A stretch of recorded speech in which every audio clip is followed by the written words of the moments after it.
Manifestações de 2013 e 2014. Tudo que você vive hoje, a queda da Dilma, a prisão do Lula, a ascensão de Bolsonaro, o uso das redes sociais para informação, a descredibilidade da mídia, as manifestações populares atuais e uma polícia que não obedece cegamente um governador aqui em São Paulo nasceram dessa época. Eu estava lá. Eu tomei tiro de borracha, vamos ao vídeo.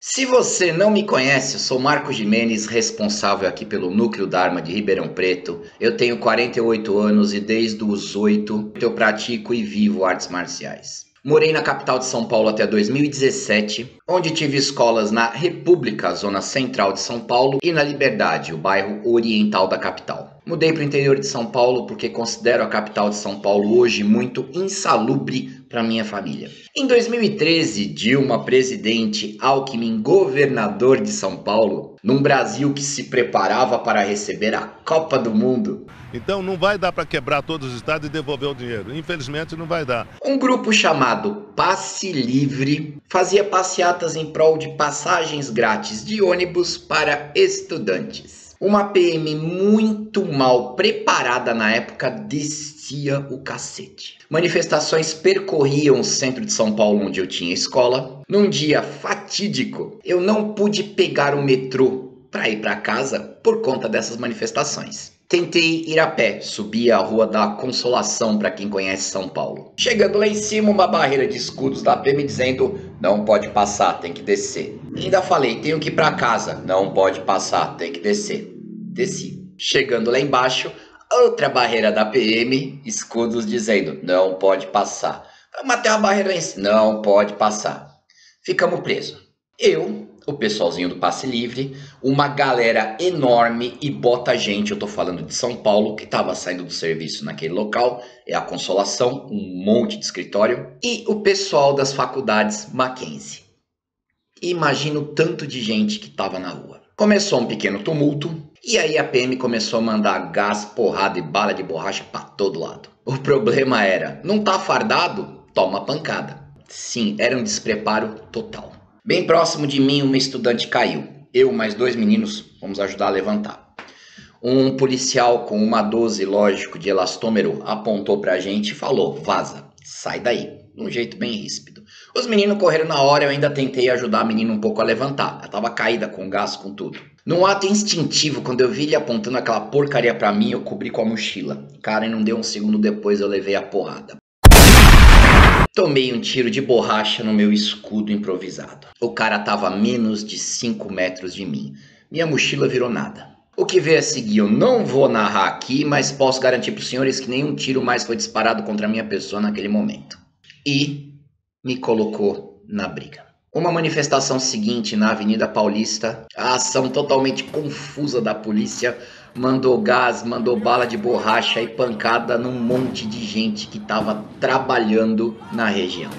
Na época, a polícia do Sr. Alckmin estava descontrolada. Com isso, não só eu, como milhões de pessoas saíram à rua na manifestação seguinte. Literalmente o Brasil parou. Em São Paulo foi impressionante, fechou-se muitas vias. Eu acho que nunca se viu tanta gente na rua caminhando. Praticamente ocupamos da Faria Lima ao Palácio dos Bandeirantes. Eu falo de São Paulo porque eu estava aqui, mas outras cidades foi a mesma coisa. Da Brasília, a capital, tomada no momento, tomada em frente ao Congresso Nacional. As manifestações tomaram força e ganharam 5 pautas. Primeiro, derrubar a PEC 37, que na época era um projeto legislativo que tornava qualquer crime cometido por alguém eleito como de responsabilidade de investigação da Polícia Judiciária. Então, na prática, você estava estendendo o foro privilegiado para crimes comuns, como assassinato, roubo, estupro, pedofilia. O que o cara fizesse, ele ia ter foro privilegiado. Não dava. Queríamos a renúncia de Renan Calheiros da presidência do Senado, porque estava complicado, até pior que hoje. A prisão dos mensaleiros. Que corrupção se tornasse crime hediondo e o fim do foro privilegiado. Eu lembro até hoje do pessoal do Passe Livre no Roda Viva. Estavam se cagando porque eles foram relacionados com essas 5 pautas, com toda a galera que estava indo em massa na rua. E eles eram, na verdade, um braço do PT que queria tumultuar a cidade, mais nada. Deram um tremendo tiro no pé. O que vocês vão fazer? Voltar o valor das tarifas para R$3. Maravilhoso, não? O que eram os Black Bloc?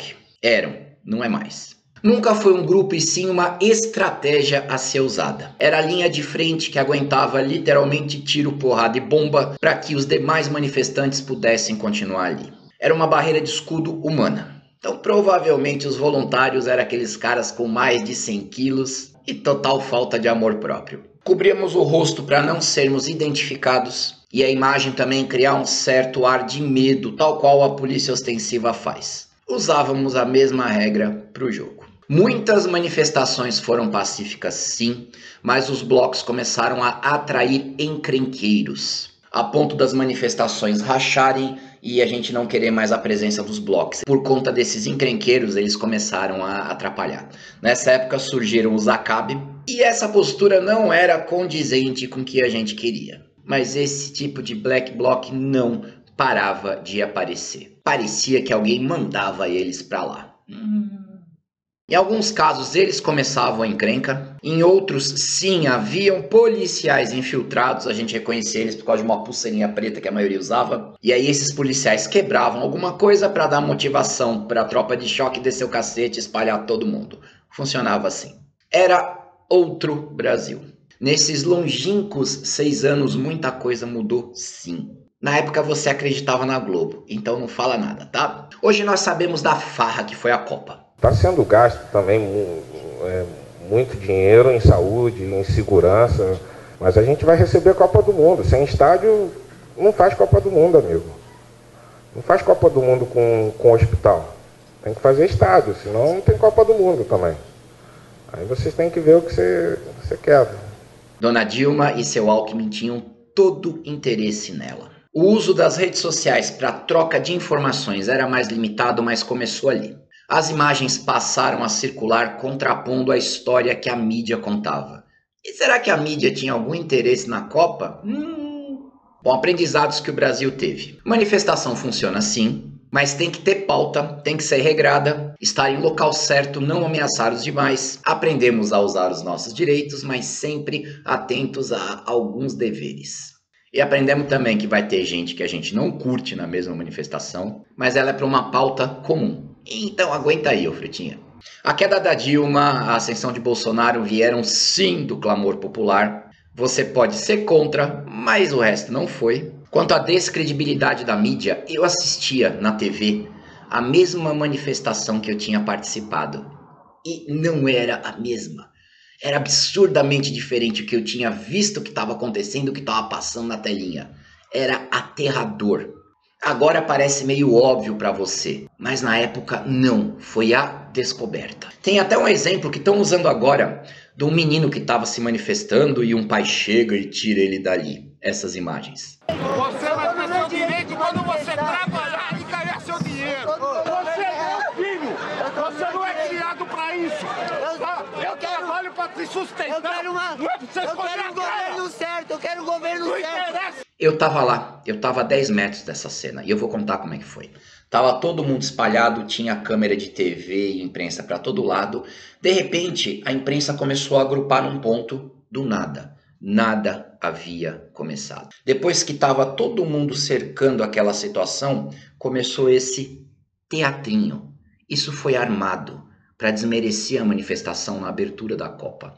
Foi armação, uma novelinha criada. Uma semana depois apareceu a foto do Suplicy, não desse aqui. Uma foto linda com ele sentado com um garoto, um livro aberto e ele explicando para o rapaz o que era liberdade, expressão, presença política. Eu quase vomitei, principalmente porque a maioria de vocês acreditou nisso. A PM, eu sempre prego isso, acaba obedecendo a uma cadeira que muda de bunda a cada 4 anos. Parece que eles aprenderam que não dá para obedecer cegamente às ordens de um doido. A continência prestada há uns 15 dias na Paulista mostra isso. Manifestação da Polícia Militar, momento histórico. Bora, Dória. Polícia Militar, dê o seu recado, senhor governador. Mas por que essa mudança na PM? Será que foi a má fama que ela pegou na época? E o bagulho ficou feio, foi muito denunciada? Perdeu o apoio popular, tanto que hoje o PM não pode fazer nada, que tem alguém filmando? Isso ainda é resto dessa época? Será que foi o abandono que ela sofreu por quem jurou protegê-la? Será que ela ganhou consciência de que estava protegendo alguém com princípios diferentes? E eu não vou nem citar os ataques do PCC na época. Quem é policial sabe do que eu não posso comentar aqui. Mas o importante é que mudou. Todo mundo mudou depois disso. Pessoas muito sinceras participavam dessas manifestações. Mas os grupos políticos se infiltraram. Inclusive houve pancadaria sim entre manifestantes por conta de bandeira de partido político ou de sindicato. A gente não admitia. Aí uma galera forçou a barra um dia e o couro comeu. Mas as bandeiras não ficaram em pé. Nós não admitíamos. Eu estava lá, gente. Eu estava lá. Mas sindicatos e partidos eram muito mais organizados. Eram grupos com liderança declarada e eram subsidiados para as ações. Acabaram com o tempo tomando conta. Eu lembro que na abertura da Copa, o então quase desconhecido Guilherme Boulos levaria o seu MTST para engrossar o volume de gente para protestar contra a corrupção na Copa. Mas ele pelegou. Deu para trás no dia, não apareceu. Porque o então prefeito da época, o senhor Haddad, ofereceu para ele uns predinhos no centro de São Paulo para a galera dele. Uns predinhos que estavam vazios, não estavam ocupados, para a galerinha dele poder morar. Com isso ele cedeu. E o mais legal é que o Haddad não entregou os prédios depois. Ah, que maravilha! O dia da abertura da Copa foi um massacre. Eu e outros vimos que esse caminho estava contaminado demais para seguir. Tivemos a Copa, parabéns aos envolvidos. Aí nós entendemos que a mudança seria pela borda. Lenta, pois o sistema era apodrecido demais. A gente está vendo isso bem claramente hoje. Esses novos black blocs na época eram grupos convocados por partidos políticos, usados para desmerecer a manifestação caso a pauta fosse muito problemática para eles. Tanto que em algumas delegacias já haviam esperando advogados desses partidos para ajudarem um ou outro bloco que fosse preso.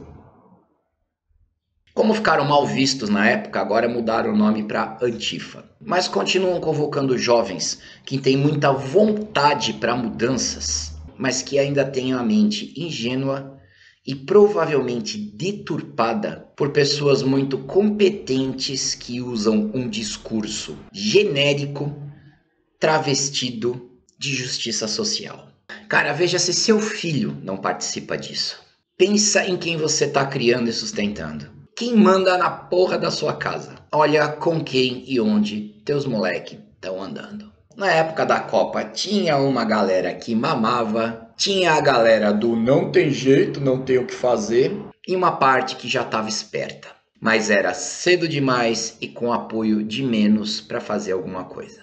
Estamos polarizados e isso é normal. No ápice da guerra acaba sobrando só dois lados. E você acaba precisando escolher o lado que você não quer que ganhe. Estados Unidos, Reino Unido e Rússia lutaram juntinhos contra um certo bigodinho em 1940. Depois cada um tocou sua vida, não foi não? Eliminando o monstro maior, as pequenas feras a gente acaba domando se continuarmos ativos e vigilantes. Estamos em guerra sim. Tem muita coisa errada? Tem muita discordância?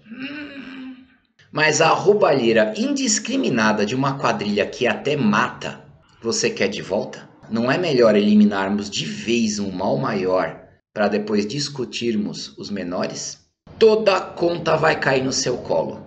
Não é melhor que seja a menor? E olha que o ano tá na metade ainda, hein? Sou Marcos Gimenez, treinador e responsável aqui pelo Núcleo Dharma. E se for falar merda aí nos comentários, eu vou bloquear, eu tô de saco cheio. ou comentário inteligente, ou vai pro inferno. Criticar sim, vômito vai na sua privada, tá bom? Obrigado aos apoiadores, são os senhores que mantêm o canal. Obrigado aos membros, os senhores também estão ajudando muito. E lembrando que pelo menos 2 vezes por mês aí eu vou colocar conteúdo inicialmente exclusivo para quem apoia e para quem é membro. E depois de uns 10 dias eu abro pra galera, porque o conhecimento aqui é liberado para todos sim. Muito obrigado pela participação e paciência de todos. Até o próximo vídeo, gente. Até lá. Ô Leônidas, você se superou agora. Que treta é essa, cara? Backblock, homem. Mano, tem treta que é demais, cara. Esse canal aqui tá ficando perigoso de fazer participação. Verdade, mano. Vamos pedir emprego lá no canal do Merloto na Headshot. Aqui não tá dando mais não. Muito perigoso esse gordo. Vai caçar treta em outro lugar, homem. Que é isso? Não tem limite assim, não dá.